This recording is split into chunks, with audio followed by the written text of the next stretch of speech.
कमल मोर छाती, मोरे नैनों में झूल गे घासी। फूल से कमल मोर छाती, मोरे नैनों में झूल गे घासी। मांदर झांझ मैं बजावा मंगल पंथी, मैं गावा सत्य नाम सत्य नाम सत्य नाम सत्य नाम सत्य नाम सत्य नाम सत्य नाम सत्य नाम सत्य नाम सत्य नाम सत्य नाम सत्य नाम। फूल से कमल मोर छाती, मोरे नैनों में झूल गे घासी। फूल से कमल मोर छाती, मोरे नैनों में झूल गे घासी। मांदर झांझ मैं बजावा मंगल पंथी, मैं गावा सत्य नाम सत्य नाम सत्य नाम सत्य नाम सत्य नाम सत्य नाम सत्य नाम सत्य नाम सत्य नाम सत्य नाम सत्य नाम सत्य नाम।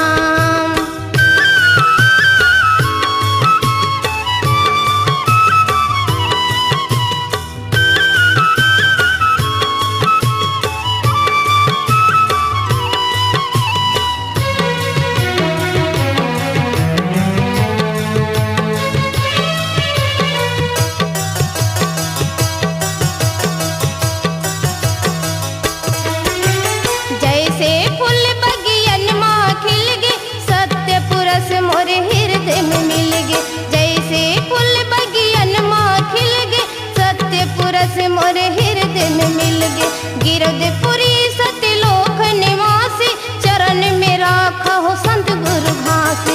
गिरधपुरी सत्यलोक निवासी, चरण में राखा हो संत गुरु घासी। उठत बैठत में गावा सोवत जागत में गावा गुरु नाम गुरु नाम गुरु नाम।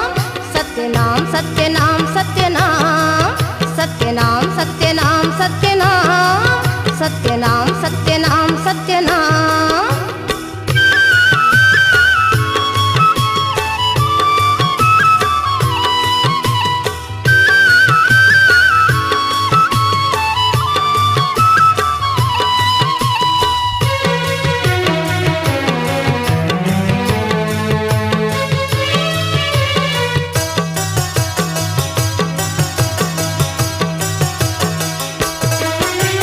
महंगो सुतिया में रउती निलाला, धरती आकाश तीनों लोक उजाला।